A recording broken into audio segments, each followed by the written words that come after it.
everyone. Thanks for coming out today on this warm day. My name is Lynn Sinclair, and I'm the founder and chair of the Kennett Heritage Center. And today we're kicking off Kennett Square's Juneteenth celebration with Ken Johnston's presentation called The Pilgrimage to Freedom, Tracing the Footsteps of Harriet Tubman from Maryland to Canada. Ken is a Philadelphia-based walking artist who responds to the call of social change in history by walking, to put movement back in the civil rights movement. Over the course of 3 years, Ken has retraced Tubman's movements between known Underground Railroad communities from Maryland to Canada. And just last month, he walked from Harper's Ferry to Gettysburg. It was his fourth walk across the Mason-Dixon line. While raising awareness on the importance of protecting and preserving hard-earned civil rights, Ken also works on building community through lantern-making activities. He's facilitated several workshops here in Canada as part of Kennett Heritage Center's outreach program. Speaking of History series, which is sponsored by Hadley. Thank you, Jesse. So, without further ado. Thank you, thank you. Thank you, Lynn.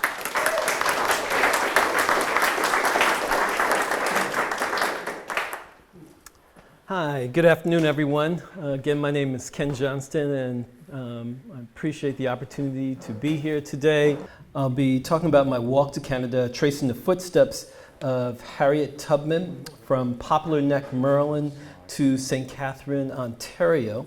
The walk took place over a 3-year period, beginning December 24th, 2019, and concluding on September 10th, 2022. I want to begin with a poem by David Thoreau. And it is, as a single footstep will not make a path on the earth, so a single thought will not make a path in the mind. To make a deep physical path, we walk again and again. To make a deep mental path, we must think over and over the kind of thoughts we wish to dominate our lives.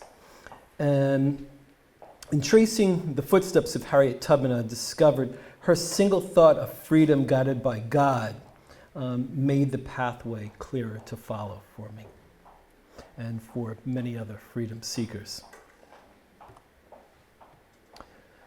When I started this journey, I initially didn't have the intention of walking all the way to Canada.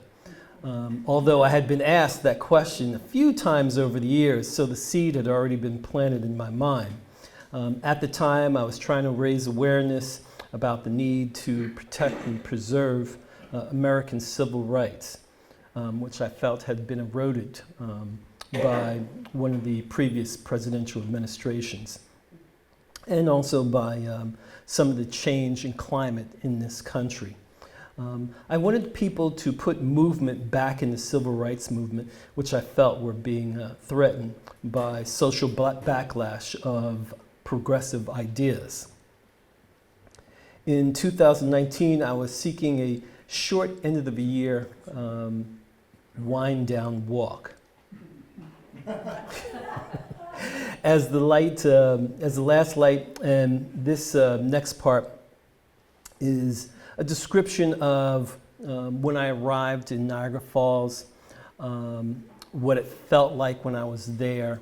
And I was having dinner, and the sun was setting, and I wanted to get over to the Niagara River to see it as the sun was setting. So we're just about the last light of the day. As the last light fell over the city, I finished my meal and walked through the darkness over the lawn of the adjacent park, following the pathways leading to the river. In the moment, I rejoiced at seeing the Niagara River reflected on how many rivers, canals, creeks, and streams I crossed since Christmas Eve 2019, the night I began my walk to freedom journey, tracing the footsteps of Harriet Tubman from Poplar Neck, Maryland, very close to the actual site where she rescued her brothers in 1854. None of the waterways I crossed reaching here rivaled the power and swiftness of the Niagara River currents. And there was the roaring sound rising up through the dark as I neared the falls. Shrouded by the night and the excitement of seeing the falls again for the first time in over 18 years, I darted across the manicured lawn, missing the historic marker facing outwards toward the street that said Cataract House, world-famous hotel, unaware of the historic Underground Railroad trade landmark beneath my feet. The Cataract House, named after the waterfall, was a grand and opulent hotel established in 1825 on the bank of the Niagara River. Its manicured lawns and gardens, water views, and covered porches offered white guests, many of whom were from the South, direct access to the majestic river and falls. For the African-American waitstaff, many of whom were Southern-born, it offered something more, priceless and in plain sight, a gateway to freedom. What I didn't know about this famous Underground Railroad landmark, I later asked myself, why didn't I know that? After walking more than 700 miles to reach this point and reading many books on the storied Underground Railroad movement, this remarkable landmark remained elusive to me.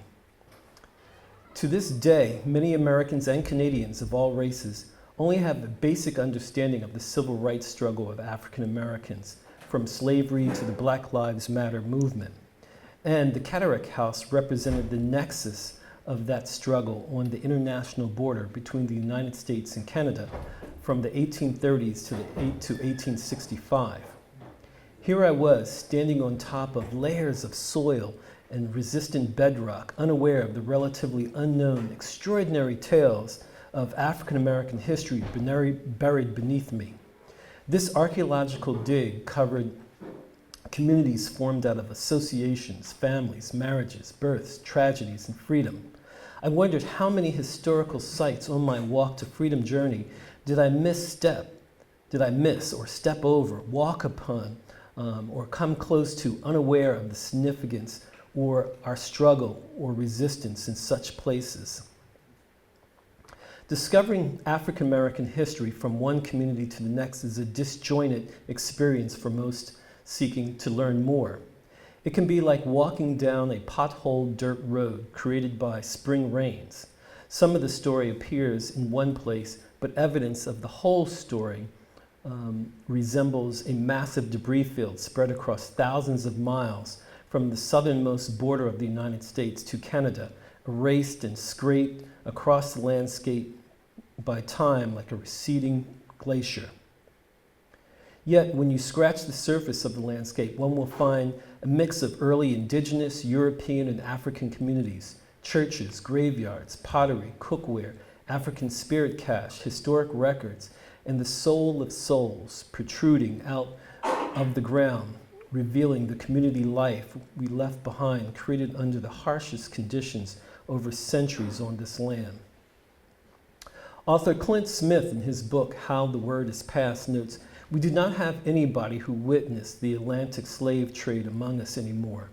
This is the problem of the memory of slavery, that we have all these gaps, and you need to fill those gaps with something." This is what I searched for on my walks, finding the gaps in our history that so many people are thirsty for. So this is a picture of me on December 24th, the very first night of my walk. And again, as I was saying earlier, I was seeking a short end of the year walk to wind down.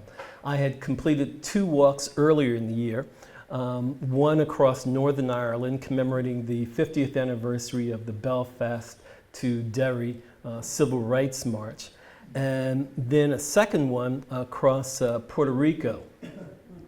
The second one came about as a result of, after I finished walking across Northern Ireland, I returned home, and my brother, who's an artist, contacted me. He had been doing some work for the Allentown Museum as a cultural exchange project on the Puerto Rican diaspora, and he had this idea of walking across Puerto Rico, and he asked me if I would join him.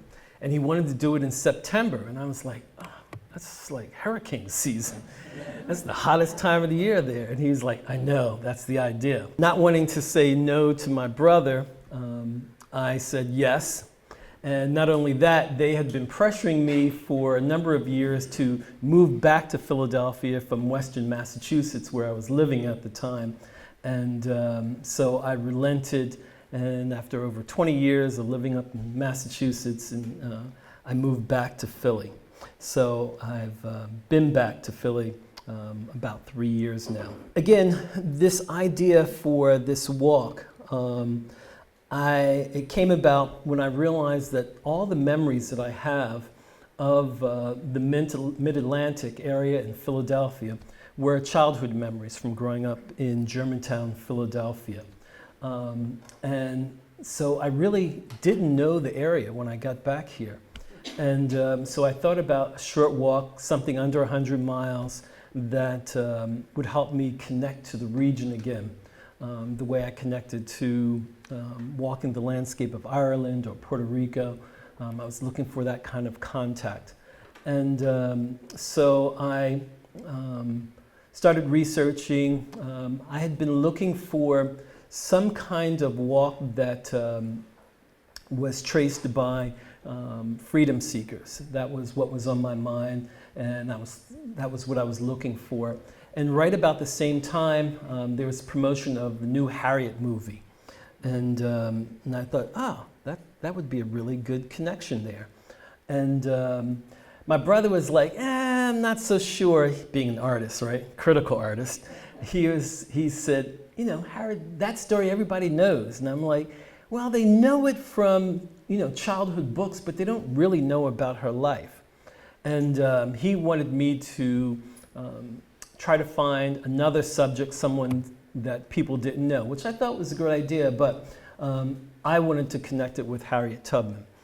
And I learned from my research that there was a Harriet Tubman Underground Railroad already established in Maryland that ran all the way to Philadelphia, although it does have breaks in it. And from what I understand, Pennsylvania is going to be extending that Harriet Tubman byway from Delaware through Kennett Square, and there should be announcements sometime, hopefully this summer or fall, about that extension that they're creating. This corner in Greensboro, Maryland, is a former indigenous trading location.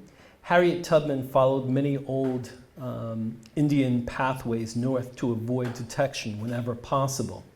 I was surprised on this corner, like in Caroline County, how sound travels. Standing here, you can hear movement of cars half mile away. So after I walked out of, let me back up a little bit because I realized I skipped something. So I started my walk in Poplar Neck, Maryland on Christmas Eve. It was 24 degrees. I was going for a real experience.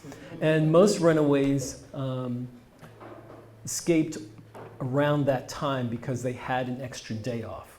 They had Christmas Day off. And so what I was hoping to do was to walk throughout the night into the morning from Poplar Neck to Denton, Maryland, which is about 20 miles. And I was starting right on the plantation where Harriet Tubman was enslaved, where her parents lived. This is the Thompson Plantation. It's on the Choptank River. And where I started from was the marina there, the present-day marina. And I even walked by the area where the corn crib was. It wasn't quite close to it, but because I couldn't go on that land. The land where she escaped from is privately owned. And so one of the things about doing these Underground Railroad walks is a lot of the land is currently privately owned. So trying to make it as authentic as possible and walk on the exact trails is almost impossible to do it continuously all the way. So most of the walk was on public roadways, rural roadways. So on that first night, I was dressed very warmly. I carried this stick. This is, I call it Harriet's Chariot. My sister-in-law made it for me. and she put a little woolly top on it to keep my hand warm, even though I did have gloves. And I always have a set of bells attached to my backpack, and this is to signal the ancestors that I'm coming through. This isn't my original set of bells. I lost those in Canandaigua, New York. And I was really hurt because I just felt like I couldn't go forward without those bells. So I found another set of bells, and so these are the replacements. And the story behind the original bells was that when I got them, I thought they would be really cool because I saw some cows wearing some bells one day on one of my walks, and I just loved that sound. And the first time I tried them out, I was like, oh, these are just too noisy. I just can't walk all the time with these darn things. And as I was walking through the woods, I observed this big black rock just up ahead of me. And as I got close to that black rock, I was like, I've never seen a black rock move like that. And the bear, it was a bear, a black bear, sleeping on the side of the path there. He heard the bells. He got up and went that way. I went that way. And ever since, I've been wearing these bells. And on each of my walks, I also carry a sign. And that's to let people know where I'm going. Because frequently, people want to know where I'm going. And this way, it helps prevent any mistakes about, someone suspicious on the road. It also has helped with eliminating the number of interactions I have with police. They see where I'm going, they know I'm passing through. If they want any information about me, they can just look at my webpage and they have everything there. And they've actually said that to me when I've been stopped. Oh, I have everything right here. It's on your website. And I'm like, yeah, it is. So, but the sign really helps people in having a sense of where I'm going. And many times when people stop me, they'll say, I've seen you for the last couple of days walking down this road, and I'm just so fascinated by your journey.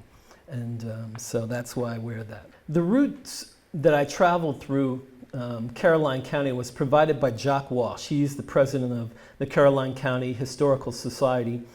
And he helped me map out a route that Harriet Tubman most likely followed through Caroline County when she was escaping from the Brodus Plantation in Dorchester County, Maryland. And so he's done a really amazing job down there, him and his staff, in recreating some of the old houses that used to be, that were part of the black community in Caroline County. And on some of these roads, which are very hollowed roads in the sense that this is where you can go to walk in the hallowed footsteps of Tubman, anywhere between Maryland and Canada. There are many places between Maryland and Canada that you can travel where you can visit where she either spoke or lived as a free person, such as Philadelphia, St. Catherine, Ontario, or Auburn, New York.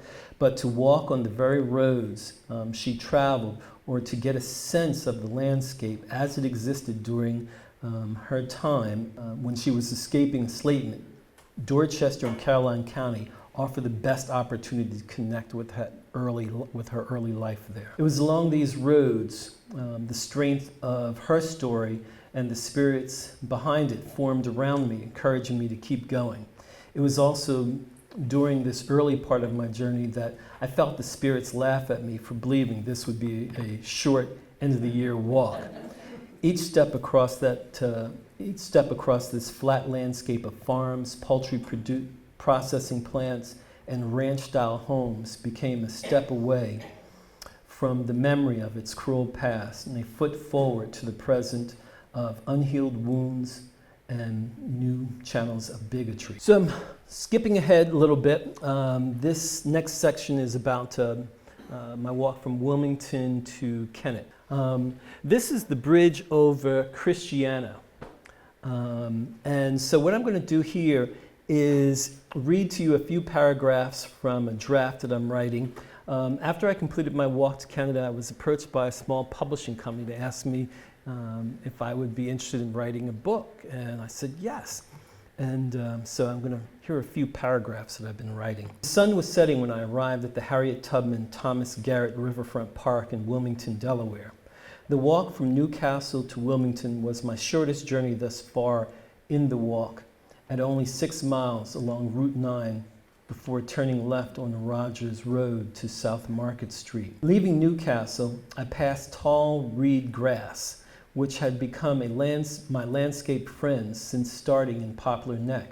Soaring above my head along the right shoulders of the road, it was slowly beginning to disappear as I approached Wilmington from the south, crossing a bridge over railroad tracks on South Market Street. As I crossed the bridge, my gaze glimpsed down upon a tent near the railroad tracks, and my eyes were met by an unhoused man staring back at me. He must have been surprised as I was to see him. He must have been surprised as I was to see his camouflage location. Breaking the tension of the moment, he waved at me, acknowledging we each see each other's humanity, embracing the mid-February weather as the setting sun began reflecting off the white puffy clouds hanging low beneath the blue sky. Passing the shiny new 76ers field house, I took precautions as I walked toward the traffic due to road construction. Minutes later, as I approached the Christiana River Bridge, and I reflected on a story Harriet Tubman told Sarah Bradford, her biographer, about hiding in a wagon as they approached the Christiana River crossing. Quote, Tubman and her charges were once trapped on the south side of the river by the constable and slave catchers on the lookout for them. Thomas Garrett, sent a false bottom wagon driven by African-American bricklayers who concealed the group beneath a load of bricks. They successfully passed over the bridge and by authorities unnoticed. I stopped on the bridge to admire the fire orange and blue cloudscape. In the moment, I could feel the ancestors' trepidation and subsequent relief as the bricklayers were allowed to proceed into the city. With the sunlight quickly fading, I hustled the final short stretch to the gateway of the Tubman Garrett Riverfront Park. The Tubman Garrett statue, titled Unwavering Courage in the Pursuit of Freedom, stood majestically in front of me as I made my way toward it. This is one of many finish line moments I would experience on my walk to freedom, a silent euphoria of freedom. As I returned to Wilmington the next day to continue my segment, Walk to Kennett Square, the spiritual energies of the ancestors awakened again in me. After being relatively quiet through most of my walk across Delaware, today I felt I wasn't alone. I could feel the spirit of Harriet and Thomas Garrett supporting me. The sense of freedom was very palpable along the stretch of roadway between Wilmington and Kennett Square. I could feel Tubman and Garrett's confidence I would make it across the arc of the border. Between Delaware and Pennsylvania, I worried, however, as I walked out of downtown Wilmington and up the hill toward Greenville. Chester County, Pennsylvania, where my walk has taken me on this blue sky February afternoon, sits north of downtown Wilmington. My GPS reveals I am 3 miles from the Pennsylvania border. A rush of thoughts and anxiety suddenly set in. Being so close to the Pennsylvania border, the fear of being captured was suddenly palpable. I hear myself silently saying, I can't allow myself to be caught. I would rather die than go back. Where did this come from within me, I wondered. I wandered on, looking over my shoulder and straight ahead. As traffic zipped by me, I kept an eye out for the Pennsylvania border.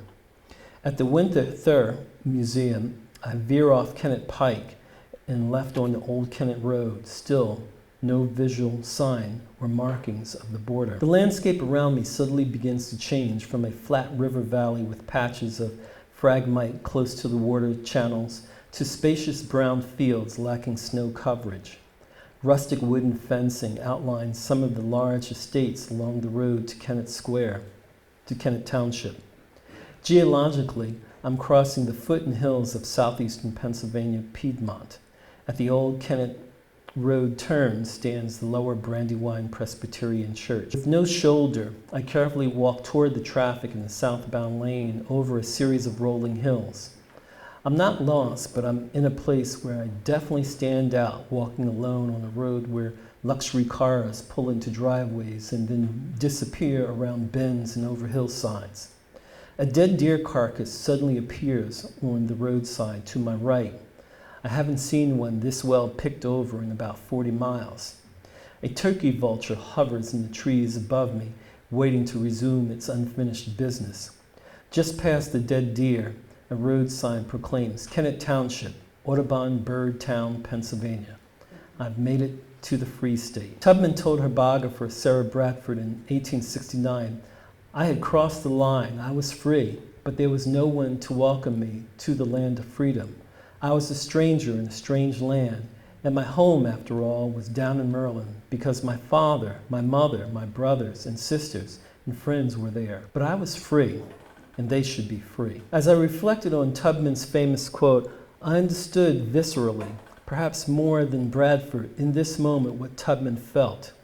It was one of many solitary moments of triumph I would feel on this journey, but one of the rarest of moments I would feel truly connected to Tubman and other ancestors in mind, body, and spirit. Threshold to freedom. I approached Philadelphia from historic Chester County via Route 1. This road scared me because of the tight shoulders and speeding traffic. In Chadsford, I bailed off of the busy Route 1 onto Ring Road, passing the octagonal ruins of Archie's Place, discovering a black community once existed here in this little tucked away hillside corner. After connecting with Smithbridge Road, I continued to Glen Riddle Road to the town of Media. From there, I followed Baltimore Pike to the border of West Philadelphia, where I arrived on February 24th, 2020. The most important stop for me after reaching Philadelphia was walking to the former home of William Still, the father of the Underground Railroad, who once lived on South Dill Street. This goal was reached 4 days later on February 28th, the last day of Black History Month, when my brother joined me in completing this final leg. For another discussion in the future, I hope to explore the meaning of borders and boundaries to 19th century freedom seekers compared to what they mean to us today. I can't remember at what point I began thinking about walking to New York, but I recall people asking me if I was planning to walk to Canada once they learned that I was making this trek to Philadelphia. From that moment in February, we had to take a break. There was a small wrinkle, as I like to say, a wrinkle in time. A little thing called COVID suddenly appeared in about the second week of March. Following all the authorities and recommendations, we huddled in our house and didn't go out at all. After about a month, we finally started making my way out, and my brother joined me, and we continued our walk across Philadelphia. We lived together, and so we shared the same bubble at that time. Remember that word we were all using? And people were in your bubble or outside of your bubble. And so we continued our walk across Philadelphia to Bucks County and all the way to Bristol, Pennsylvania. And I really wanted to make it to Bristol because that's where the next Harriet Tubman statue lives. And I wanted to see that statue. And so we walked to Bristol, Pennsylvania, and at that point we stopped from there. Northern New Jersey and New York were just too hot at that time to visit due to COVID, and so we ended our walk there, which would last for the next year. About that same time, there were a lot of things that were happening around us. You had all the George Floyd protests that occurred after his heinous killing in Minnesota, and you also had other events going on around the country. And as I'm doing this walk, that's one of the things I've discovered is just all these other kinds of events that happen around me. My very first walk was across Massachusetts in 2017. And during that walk, as I was walking across the state, I was looking at all these Union soldier statues on the town commons across the state. And in many towns, that's your only form of public art, are these statues. And as I was doing that walk, there was this big eruption of controversy over statues that were in the South that represented Confederate heroes. And I had a completely different feeling about them. These were young men who had fought for the Union to save the Union. And in the South, they were fighting to dismantle some of these statues that had been put up after the Civil War to remember those Confederate soldiers. So it was totally different. And I've experienced this several times during my walk that these stories would just break out around me. And I would be looking at my environment around me and I'm like, oh, okay, I see this. And it was just, it's something that continues to happen on some of my walks. From Bristol, we started up a year later in the winter of 2021.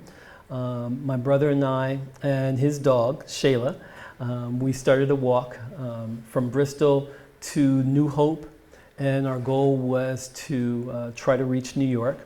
And so we walked from New Hope through Lambertville, and there was an underground railroad spur that ran from Lambertville to Hopewell, New Jersey, which was a small Quaker community back in the 19th century. And just outside of Hopewell was a small African-American community in the town of Skillman. Skillman is part of the Sourland Mountain region. And there is a Zion AME church located there. They have turned into a museum, the African American Museum. So that was our next stopping point, walking to Skillman, New Jersey, where we were met by some of the officials of that church. They gave us a tour of their museum, and they're just doing really wonderful things at that museum. And I encourage you some days, take a day drive to Skillman, New Jersey. It's called the Stoutsburg Sourland Museum. After we arrived at that location, all these walks were done in segments, so every weekend we would continue from the point that we left off. From Skillman, we traveled on to Perth Amboy, and Perth Amboy was a very important stop to us that I learned about from my research. At one point in time, Perth Amboy was a major slave market in New Jersey. It was also the capital of New Jersey at one point, and during the 18th century. And the reason why it was a major slave market was because New Jersey didn't have taxation. And so ships would bring in imported slaves to Perth Amboy. They would be taken off the ships and marched through the center of town to a holding pen there. And then they would be sold off to merchants from different parts of New Jersey and New York City. And that was the way that slaves were taken into New York and up the Hudson River Valley because there was no taxation on them there. New York had very high taxes at that point. And so that's where we ended off at that point. And there was a historian that I met, and she talked about a Perth Amboy Tottenville crossing. And I was like, Tottenville crossing, what do you mean? She says, well, the sentiment around slavery changed about 70, 80 years later. And so Perth Amboy went from being a slave market to an underground railroad station, an important underground railroad station at one point in time in its history. And the fastest way to reach the gateway of freedom, as they call it, or New York, was across central New York to Perth Amboy. But the difficulty in that was a lot of the bridges had guards and people watching, looking for runaway slaves so they could be captured and sold back into slavery. But Perth Amboy became an important underground railroad station, and people were able to make it across to Tottenville. There was a ferry there that ran regularly, and sometimes they were able to get across on that ferry. The Arthur River, which straddles between Perth Amboy and Tottenville, is a very shallow river, not too wide, and so there was regular boat traffic going across this river. Once freedom seekers got across the river to Tottenville, they were only 3 miles away from a community called Sandy Grounds. This was a free African American community made up of mostly fishermen, shell fishermen to be exact, and they would assist freedom seekers moving north across Staten Island. Very few of them stayed, most of them moved north. On that journey across Staten Island, I had what I call a parallel experience, an experience that was very similar to many freedom seekers, that experience of moving through a community but not staying, and that was something I would experience on multiple different occasions on my journey. Is just that parallel experience of looking for food, looking for a place to stay, towards the end of the day. These same kinds of things that many hikers have a similar kind of experience, but I was having them more frequently, feeling what those freedom seekers felt as they were moving northward on their journeys. This is a photograph of our friend who joined us on that trip to Perth Amboy. His name is Snapshot Anderson, and the woman he's standing next to is the director of the Ferry Slip Museum. And we were riding on a police boat that was provided to us by the mayor of Perth Amboy. They wanted to change their history from being a slave state to something that was more welcoming to people. And so they offered this a ride across the Arthur River in keeping with the history of freedom seekers moving north. So when we reached the top of Staten Island, we did not have another boat to take us across. There was a Staten Island ferry, but it would have taken us to a different location in New York than we wanted to go to. I think it goes to Manhattan, and we wanted to go to Brooklyn. And so we started out from Owl's Head Park in Brooklyn, New York. And the reason why I chose that particular location, because during the 19th century, freedom seekers traveling to Manhattan, Manhattan was very tricky to get in. You could run into a lot of perils going into Manhattan as a freedom seeker because of all the slave catchers that were there. And so freedom seekers would be diverted to Brooklyn, which was kind of like a suburban community at that point. And so we drove across, started from Owl's Head Park in Brooklyn, and from there we walked to Weeksville, the Weeksville Heritage Center. The Weeksville Heritage Center was a free African American community that existed around what is presently the Heritage Center. And so there were known fugitive slaves who had lived in that area. There was the Berean AME Church that was also in that area. We weren't able to make contact with anyone at that church to learn about their history, but the officials at the Heritage Center welcomed us, and we got to learn about the history of that community. From there, we moved on to crossing the Brooklyn Bridge. We had an appointment with the National Park Service at the African Burial Ground Monument in Lower Manhattan. I'm not sure if any of you are familiar with that. The number of years ago, during excavation in Manhattan, they came across hundreds and hundreds of skeletons in a burial ground. And this is an old African burial ground. And after a great deal of working with the community, working with the city, working with the National Park Service, there was an agreement to build this monument there. And to pay homage to those African Americans that were buried there. So a small portion of the land that they were planning to develop has been turned into a national park, and you can visit that and learn more about the history of that park location. And it's a really beautiful park, and I highly recommend visiting. But we still had a little further to go. We were trying to move ahead. We had one more day. This was April 11th, 2021. We had 2 more stops before arriving in Harlem. So we started out from the African burial grounds, and we walked to Seneca Village. Seneca Village was a community before Central Park. It was a community of African Americans, Germans, and Irish immigrants.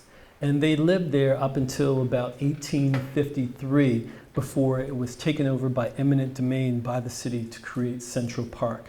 And there are no writings or pictures of that time, but they do have lots of other documents related to that particular community of Seneca Village. From there, we continued onwards till we reached Harlem, where we came across reached the 3rd Harriet Tubman statue.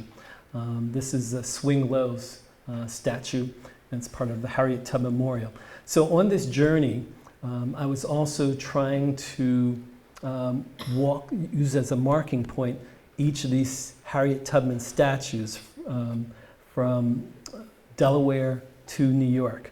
And so this is the 3rd Harriet Tubman statue.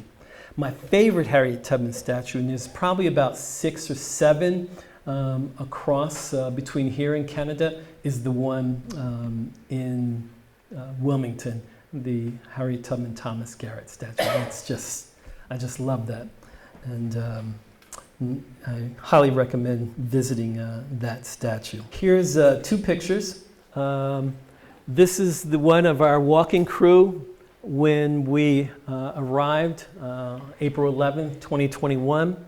And then the other picture is from July 2022, when I returned to New York to begin the walk to Canada. The New York to Canada leg of my walk unfolded rather quickly as a window of opportunity opened for me. I decided to leave my job working at Haverford College in early July 2022.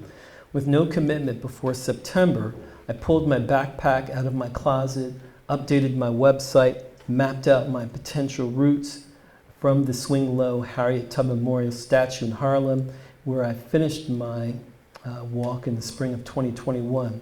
And I took a train to New York City, all in 5 days. My goal was to visit some of the many anti-slavery abolitionist communities between Harlem and Albany, going north, and Albany and Buffalo going west across central New York, before crossing over in Niagara Falls. Throughout the walk, I began recognizing parallel experiences I was having on the journey with freedom seekers. Some of these experiences may be common with trail hikers in general, but I felt there was something about the experiences I was having that were more in common with the freedom seekers of the 19th century. Freedom seekers trying to reach Canada all needed some assistance along the way: water, food, a place to sleep, directions, and most importantly, prayers for health and safety. My faith derived from my experience on the road and a sense of belief that everything I needed will be provided along the way. I wasn't certain at first, but with the help of friends and people I met, I started to feel better. I put out word on Facebook and my website asking people if they knew anyone along the route I was traveling who would consider hosting me for a night. One person responded, "When I get to Buffalo, they have family there." Reading this while standing next to the base of Harriet Tubman's statue in Harlem, I realized I needed to be more specific with my messaging. Little did I realize Harriet was listening.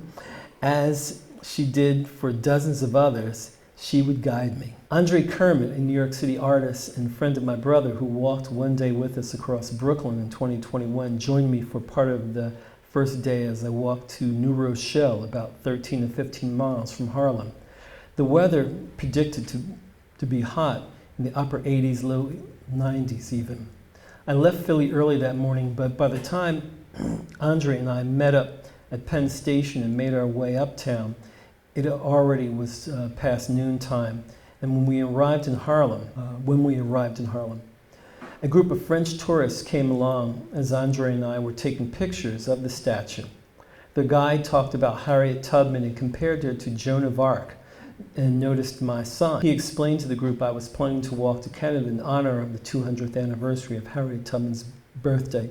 And that's a picture of the group. So she has a universal appeal. Following an underground railroad route that ran up the eastern spine of the state of New York to Katona, I wandered across Westchester for 5 days before arriving in Peekskill. During this part of the trek, I walked through New Rochelle, White Plains, Armonk, Bedford, crossing into Connecticut briefly before arriving at the John Jay Homestead. When I felt lost sometimes, Harriet would send me this kind of message as shown in the picture above. And so whenever I felt lost, I would get messages from her like this. It would say Quaker Church Road, and that would tell me that I was heading in the right direction. I'm going to play a little video diary here. Hopefully it'll work, and I'll tell you a little bit more about my journey at that particular moment. Hi everyone, good afternoon. It's Ken. Day 3 of my walk to freedom from New York to Canada. It's been a good day thus far. A little bit challenging. Faced some steep hill climbs today, going from West Harrison to Bedford. Once I arrived in Bedford, I was able to rest at the Bedford Historical Society. Something about the area, it's a very tony area. I've seen some incredible long driveways, long winding driveways leading up to these massive mansions. Not on the scale of Newport, Rhode Island, but contemporary Nick mansions out here. There's a lot of wealth in this area. Supposedly, I will be passing by Martha Stewart's house in a short bit, so I'll give a shout out to Martha. Hey, Martha! But otherwise, the walk's going well. Bedford's a nice suburban community, kind of laid out in traditional New England style with the common in the center. Some historical buildings around it, and a bunch of shops, coffee shops and clothing shops, things like that around it. So it was a nice visit there. Pushing onward, after I visit the John Jay farm and stay there overnight, tomorrow I'm going to head about 20 miles westward towards Peekskill, which is the town that Harriet Tubman came through, and that will take me about a day and a half to reach, and then from there I'll head 30 miles north to Poughkeepsie. So that's my itinerary for the next 2-3 days, and I will send you more video diaries as I go along. Take care. On this journey, I took over 6,000 pictures. So over the last few days, this is what I've been working with, trying to find what pictures to include. There's just so many and just so many people that I've met along the way. This is just a small segment. Peekskill played a historically important role in assisting freedom seekers and was also one of the places Harriet Tubman was known to stop through. Harriet Beecher Stowe, author of Uncle Tom's Cabin, maintained a large summer cottage in Peekskill, as did her minister brother, Henry Ward Beecher, who sheltered runaways in his hilltop home overlooking the city. Train and boat connections north were possible from Peekskill. So Peekskill is literally kind of the elbow of the Hudson River, and so boats would have to pass through this big curve along the river there, and that's where freedom seekers would either jump off those ferries, but I'll let this next person tell you a little bit more about that. This is in Peekskill. I met a community historian, activist, and entrepreneur. Her name is LaFern Joseph. who gave me a tour of important landmarks in the city. And introduce yourself. Hello, my name is Ken Johnston. Everyone calls me Sister Fern. And I want to give you some information about the Underground Railroad in Peekskill. First of all, there were many freedom seekers that came through Peekskill.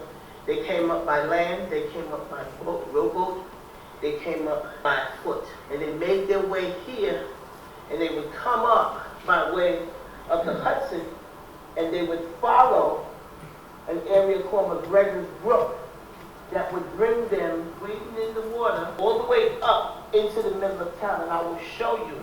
This is part of the area that they walked through. And it was underbrush, as you can see. So, and they would come most of the time at night so that no one would see them.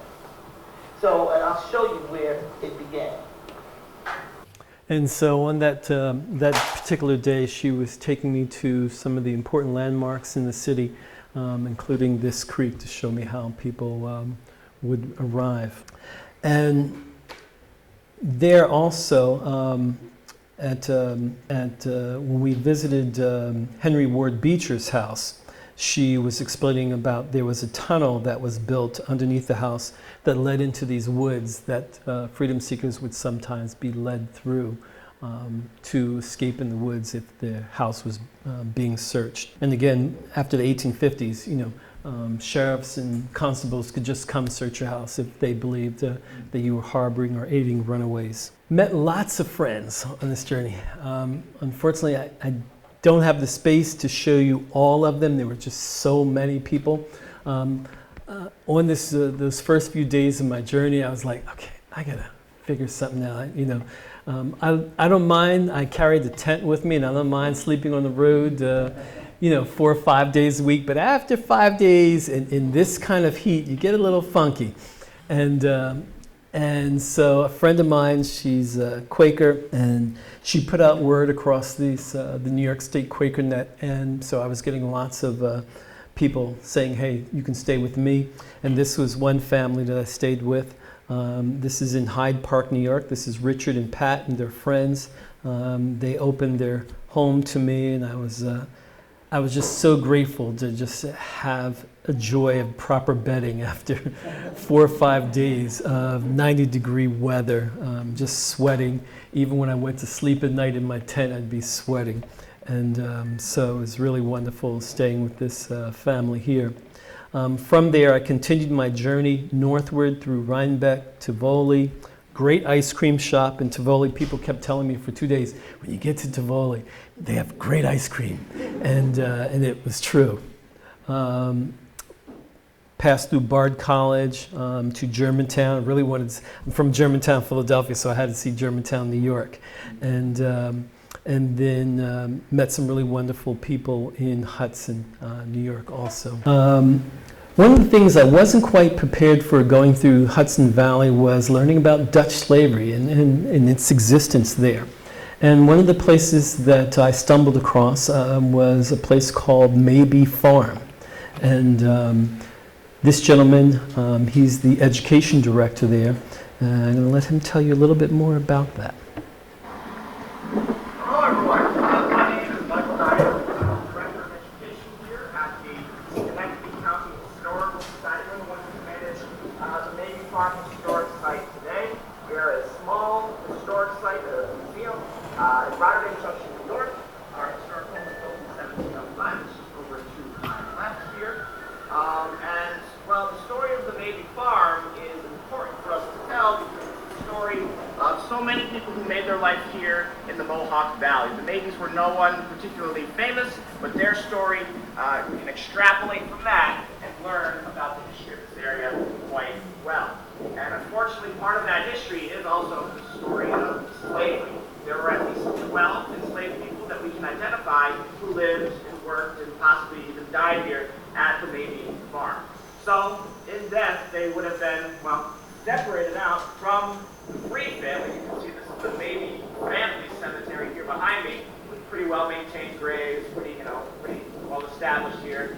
And unfortunately, somewhere else on the farm, there would have been a cemetery specifically for the enslaved people. Now that was, of course, about 200 years ago. We don't really know where it was or where it is today. When we were given the farm, we got the place in 1993. Now this was all when I was being born, so I wasn't actually here for this, right? But we got the place in 93. One of our first priorities was to try to track that down. We had an idea of where it was from various different references in our sources. Unfortunately, we searched around the training radar, we searched for it, and it was the place that we thought it was, and we didn't find any.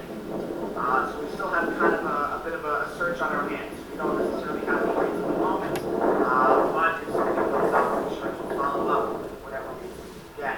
In the meantime, we do have a little marker here for the enslaved people.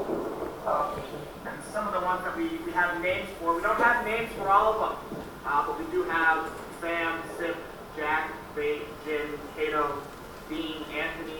Those ones we have small little snippets of their lives, of their stories to tell, but only small snippets. Now this was a marker very generously dedicated by the 4th grade class of local school in Shelmont School District. These guys, they were learning about the history of the farm, and they decided to put this here. So there's no one here under the stone, but nevertheless, it's important to remember them all the same. Whenever I visit places like that, I always try to sit and be in the moment. And at this particular farm, when I sat down and just laid there for about 40 minutes, when I got up, I had this feeling that the former enslaved there weren't settled, that their spirits were still restless. And that's, it's not the first time I've experienced that. They're not going to all be at peace. Sometimes there's still resentment. And that was what I came away from this farm feeling. This is Albany. I was so happy to reach Albany. That was the point that I realized I can do this. I can make this. I had walked over 130 miles from Harlem to reach Albany, and it was a very special feeling at that point. I was hosted by the Albany Friends Meeting and the Underground Railroad Center at the Stephen and Harriet Myers residence. In this picture, I'm photographed with participants in their summer youth program. The Myers were important black abolitionist leaders in Albany for many, many years. From Albany, I made my way across central New York. This is the heart of the abolitionist movement. It's so much that I just didn't have time to go into all those places that I stopped, such as Utica and Syracuse. So the heart of this story is really reaching Harriet Tubman's chosen home, and that's the city of Auburn, New York. And this is describes just reaching her there, just how important there were just so many people there that I met, and that helped me get to that point. I am so grateful. In this picture is a statue of Harriet Tubman, and then in the middle picture is Miss Pauline Copes and Judith Wellman. Pauline Copes is a great niece of Harriet Tubman, and she is telling me stories and could remember. When Aunt Harriet would come to the house and would sit in the kitchen and talk to her parents. She wasn't allowed to, because it was grown folks talk, she wasn't allowed to go in the kitchen and listen to what they were talking about. But she, remembers her coming to the house. Miss Johnston lives 2 doors down from the church that Harriet Tubman attended in Auburn. She played the church organ for 50 years there. And the National Park Service has taken over that building, and they're restoring it to its original state. And so they told her she could take a break for a little while. Standing next to her is Miss Judith Wellman. She's an amazing historian, and she just opened so many doors for me.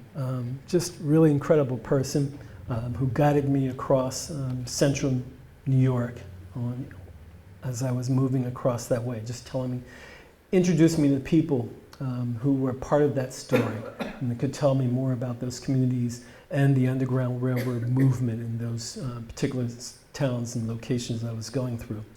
When I arrived in Auburn, I was also greeted by members of Girl Trek. They came out and walked with me for a few blocks, and that's a picture of them there. This is another Tubman descendant. This is Miss Judy Bryant. She's the great-great-great-granddaughter of Henry Ross, nee Henry William Stewart, Harriet Tubman's brother. In the next picture is Young Seal and Mark Briggs of Syracuse Friends Meeting. They came to Auburn to walk with me that day also. This is a picture of Harriet's home and her grave marker in memory of Harriet Tubman Davis. And this was a house Harriet Tubman and her husband built. It's now on National Park Service land, or I should say, it's now being managed by the National Park Service, and the land is still owned by the church that Harriet Tubman attended. Gotta finish this. Some of the issues that came up when I was walking was, people would stop and say, "Hey, do you need a ride?" And, it's like, no, I'm walking.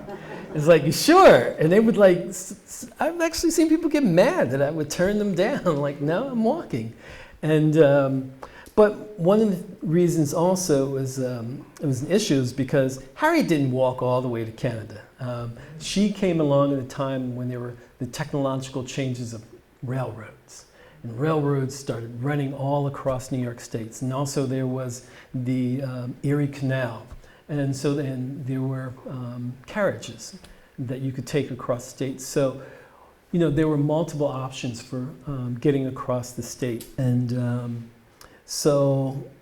but to accept a ride or not was always a question mark. Sometimes, and I would debate this, with myself a lot. And every once in a while I would accept a ride when it's just like, it's been a long day, it's hot, I'm tired.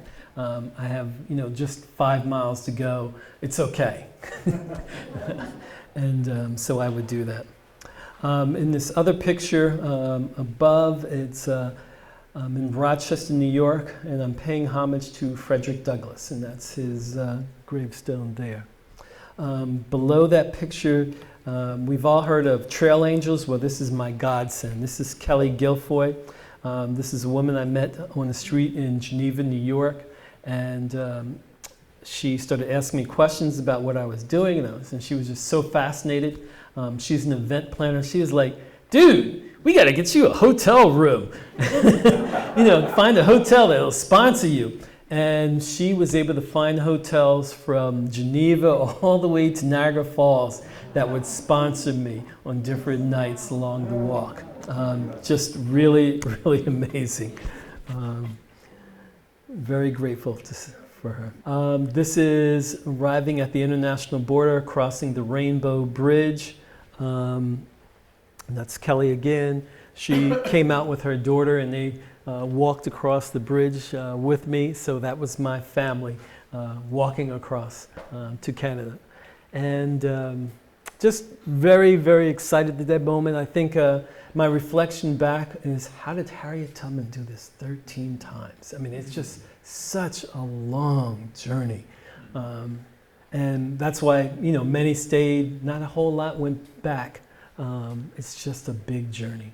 So I just became just so proud of what she did. This is the BME Church, the British Methodist Episcopal Church that Harriet attended in St. Catherine, Ontario. Next to her is a statue. And what's unusual about this Harriet Tubman statue, not that she's just sitting, but it's the only one you'll see where she's holding a book. And that's what's amazing about that particular statue. And she was a person who always carried the Bible with us. So, she always had a book in her hand. And this woman here, her name is Rochelle Bush. She's a historian and a descendant of freedom seekers who fled to Canada, and is the director of the BME Church in St. Catherine, and was also my wonderful host there. And that is the end of my presentation. Thank you for your patience.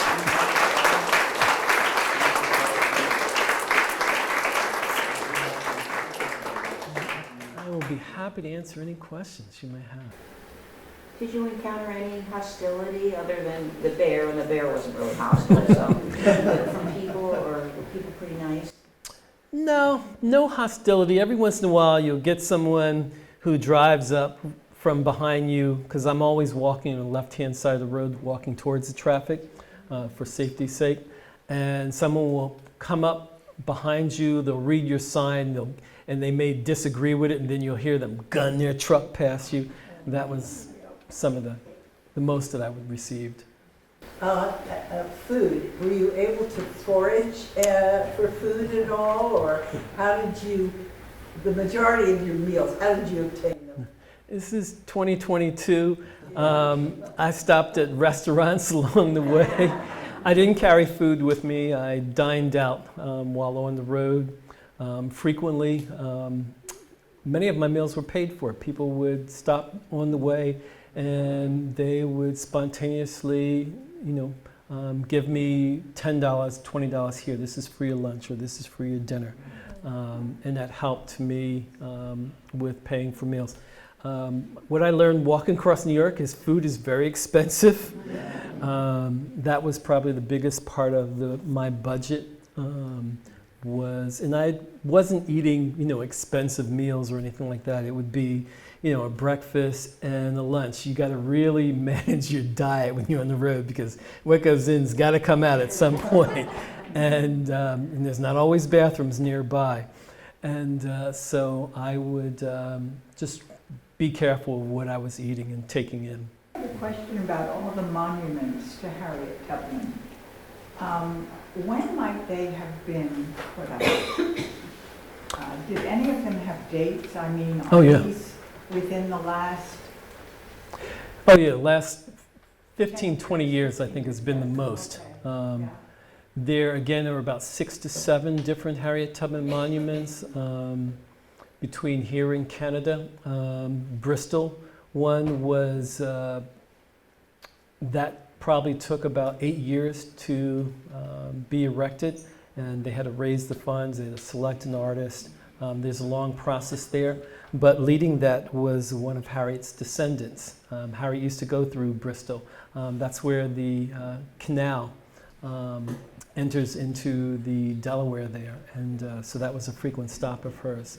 And so she has a descendant from her, I think from the Ross side of the family, that still lives there. So, yeah. What do you understand was Harriet's relationship with Frederick Douglass? Did she have? They were friends, they were known. He certainly quotes her in one of his books about Harriet Tubman just being one of the fiercest abolitionists and defenders of her people. So they had a very close relationship. They were both philanthropists. They were both going around different parts of the country or of the Northeast, speaking, raising money. I visited Petersboro, New York. That's the home of Garrett Smith. He was a wealthy philanthropist and abolitionist, and they both came through there. So they knew those places where they could go to raise money for their cause. And she certainly visited them. So they were both had traveled to Boston, Philadelphia, New York, wherever they could raise funds for their cause. They both visited those places. Forward, what is your hope out of this walk that you took? What is your hope for the result of that? From this point, I'm going to take a little break. I'm writing this book, which requires, quite a bit of time. And also, I need to get on the job front a little bit more. And I've been living with my brother for the last 3 years, and I'm ready for my own place again. It's been about 6 years since I've had my own place. I've been living with other people. So there are some sacrifices you make doing these walks, and I had to, give up apartment and sell off a lot of my things to be able to, do these walks. Not many employers are very happy when you say, "Hey, I'm going for a month's walk. You hold the job for me?" And they're like, "Oh, no." So I've left a few jobs that way. It's like, okay, gotta go. I'm thinking of the impact. What impact are you hoping for? Okay, thank you. for clarifying that. I'm trying to help people draw the line from this period of abolition, resistance, and slavery to present day. There's a lot of direct parallels that one sees in terms of mass incarceration, education, housing, those things, those inequalities that we still see present. And learning about the past helps connects you to the future. And so that's what I'm trying to make an impact on, is helping people to see and know what it was like for those individuals who made that sacrifice to escape, to walk to freedom, however they managed to get there, whatever mode they travel, to just know about that sacrifice. It wasn't something that was just in the history books. These were real lives of people. And their descendants are still among us. You can still find. When I reached Canada, I met the descendant of Josiah Henson. And it was a dynamic young man. And also he directs the Niagara Falls Underground Railroad Museum there. And trying to make more direct contact with descendants as I go along, to hear about the impact of history on their families. How many times did she make that trip? She made it several times, didn't she? 13. How many? 13. Yep.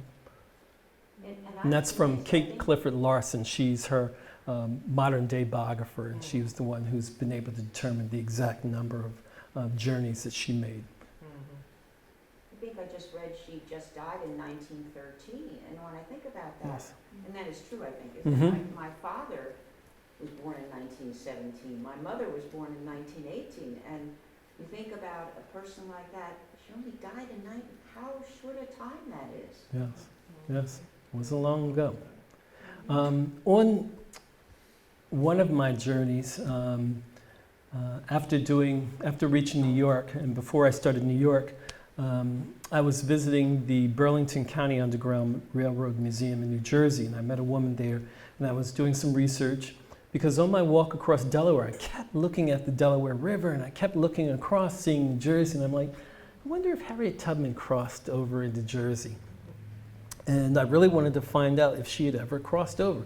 She was working with Thomas Garrett, and he had ferried people, and then John Hunn, they were ferrying people across the river at different points of time. People were coming up from Maryland into Cape May, so there was all this evidence. And Harriet Tubman worked in Cape May at a hotel for a summer, so there was all this evidence, and I wanted to find out if she ever crossed the Delaware River. And so I decided to do a walk with a woman named Deborah Price and Alvin Corbett. They're both Willingboro, New Jersey, or Burlington County residents. And we walked from last spring, began in April, finished in May, from Cape May to Burlington City, New Jersey. And one of the places we stopped was Greenwich, the town of Greenwich, which is a Quaker community originally in its history. They have two original Quaker meeting houses there that are very lovely. One is a 3-season meeting house. The other is a winter meeting house. And there's a small hamlet in that town called Springtown. And there's a church there called the Bethel Othello Church. And it's an old AME church, African Methodist Episcopal Church. And on the morning that we walked from Bridgeton to the Bethel AME Church, it was Easter Sunday, 2022. And when we got to the doors, we all just immediately filled up with tears in our eyes. There was just something special about this place. This was an underground railroad stop for people coming across the Delaware River. They would come across in Greenwich, And Greenwich is directly across from Dover, somewhere right down there in that part of the area. And so they would come across the Delaware, and then it was just 2-3 miles up the road to Othello or Springtown. Excuse me. And one of the more well-known people that came through there was William Still's mother, Charity Still. She came through there with her family, was caught, was sent back to slavery, and then a second time that she made that journey, she decided to leave her 2 sons behind and only bring her daughters with her. And she was successful in that second trip. And so there's a lot of history in this little hamlet of Springtown. And that's probably one of the places on my walks where I had, the most spiritual connection to. And it's a really special little place. Greenwich, New Jersey. And it's where there was an Underground Railroad line that ran out of Greenwich and Salem up New Jersey, where they all met in Bordentown to cross over to Perth Amboy. Did you do any journal writing while you were walking? Not as much as I should have. I would get to, most of my walks were about 12 to 15 miles. And, but sometimes it can be longer if the town you're walking to is at, say, 18 miles. And so I would get to the end of the day, I'd be pretty tired. Sometimes, I would try to record messages on my phone during the walk so I could refer back to them. But frequently, on some of these segment walks, after I walked 6 to 8 hours during the day, I would have to drive hour to 2 hours to get home. And so then I was just like exhausted, and it would take me a few days to get up and start writing again. Yes? Did you get out to the New Garden, AME, and Bucktoe Cemetery at all when you were in this area, and talk about that if you could? Yes, I didn't walk directly to New Garden and the Bucktoe Cemetery. When I arrived in Kennett, members of the Kennett Underground Railroad and Lynn and members of the Kennett Heritage Center, they arranged a tour for me. They had a small school bus, and my family drove down from Philadelphia, and we were having a crossing over celebration. And so we were trying to change history a little bit so I wouldn't be crossing over alone, that I would be crossing with my family. And so that was my introduction to Kennett and Kennett Square at that time. And we visited the Bucktoe on that journey. Follow up, what shoes do you wear? Good question. It's the one I get a lot. I wear this Italian brand. They're called Scarpa. And they're more comfortable than sneakers. They're just really great low-cut hiking shoes. And recently I met a gentleman who's a reporter for the Wall Street Journal. His name is Neil King. He just wrote a book about his journey walking from Washington, D.C. to New York City. And he was speaking at the Free Library of Philadelphia. And afterwards, I went up to introduce myself, and he was like, I've been following your walk for the last year or two. And he's like, and by the way, nice shoes. And we both had on the same pair of shoes. So Scarpa. How many pairs did you wear out? They last about a good 400, 500 miles. And so on the first half of my walk from New York to Canada, I wore a used pair that I had. And then I had arranged by mail for a second pair to arrive, because the biggest part of that walk was from Albany to New York. That was the 300-mile leg. And so I had a brand new pair that I wore for that part of the trip. So the route that you took, was that mapped out to be similar or the same as her route? Well, along which part of the journey? The whole part. So the part that I walked that was actually tracing her footsteps would have been through Dorchester and Caroline County.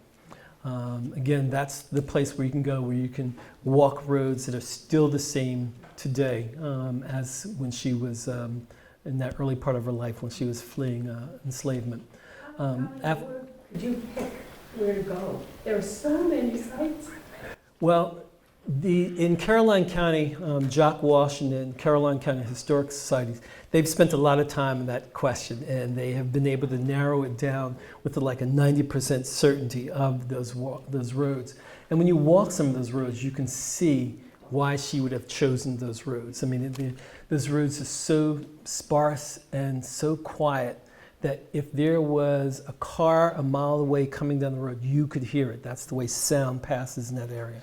And is really remarkable. Once you get out of Caroline County and you start going to Delaware, I entered Delaware in Sandtown, which is about 15 miles southwest of Dover, right on the border there. It's pretty much a guess on which direction. She gives us some idea. She talks about entering Sandtown.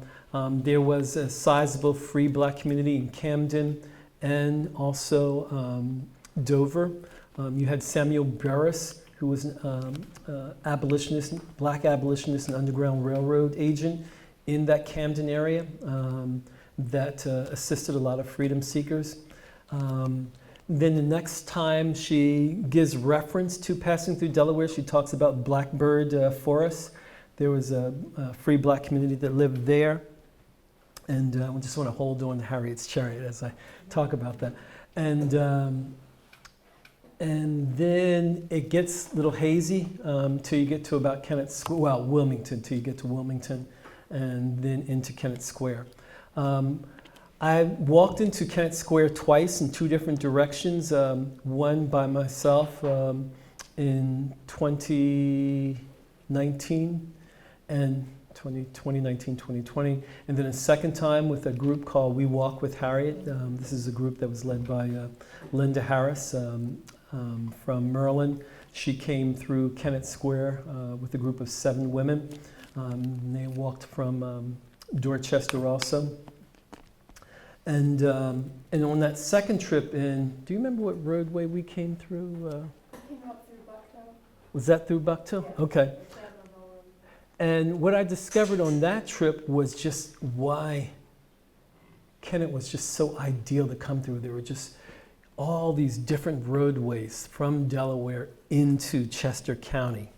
And then there were black communities dotted along these borders that would help them. So in Oxford, in Bucktown, as you go north through the county, there were other black communities here and there, or churches.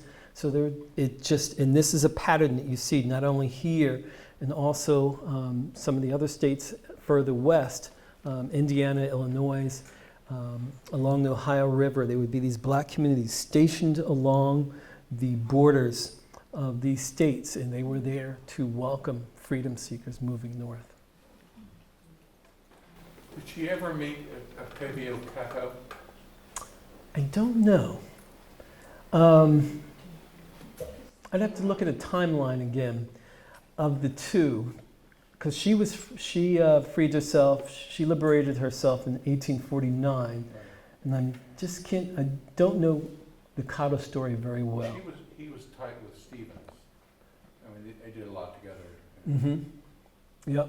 And I just don't know that. I would have to look at the timeline of their two lives. If he came earlier, or if he was around the same time. So well, he died in 1872, but he was active sort of 1865. I mean, he did a lot of work in terms of allowing black people to ride on trolleys and things like that. He was killed by a trolley too, wasn't he? No, he was murdered by... he was assassinated on the street of Philadelphia. By a Irish guy who was sort of a... I thought he was killed. He was killed by his men. Yeah, it was an election day. Election day, right. Yeah. and there was a lot of activity around that.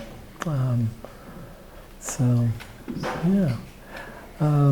Overall, it was just a really good experience, and I'm glad I did it. And I still am finding other routes that I want to go back and explore. Most recently, as Lynn said, I made my 4th trip across the Mason-Dixon line, walking from Harpers Ferry, West Virginia, to Gettysburg. And it was, I was visiting the black communities of Frederick and Hagerstown. Enslavement was really hard in those places, and segregation was just as hard, 75 years later. And in that walk, when I arrived at Gettysburg, I didn't really believe that there was much of a black community in Gettysburg, but afterwards I learned that there was a lot of black history in Gettysburg, not just the Civil War. And so that's an area I have to go back and explore more, because that route, coming across from Maryland, Western Maryland, into central Pennsylvania, is trying to reach New Caledonia, which is where Congressman Thaddeus Stevens had his iron furnace. That's a place that a lot of freedom seekers went. So still exploring. Thank you.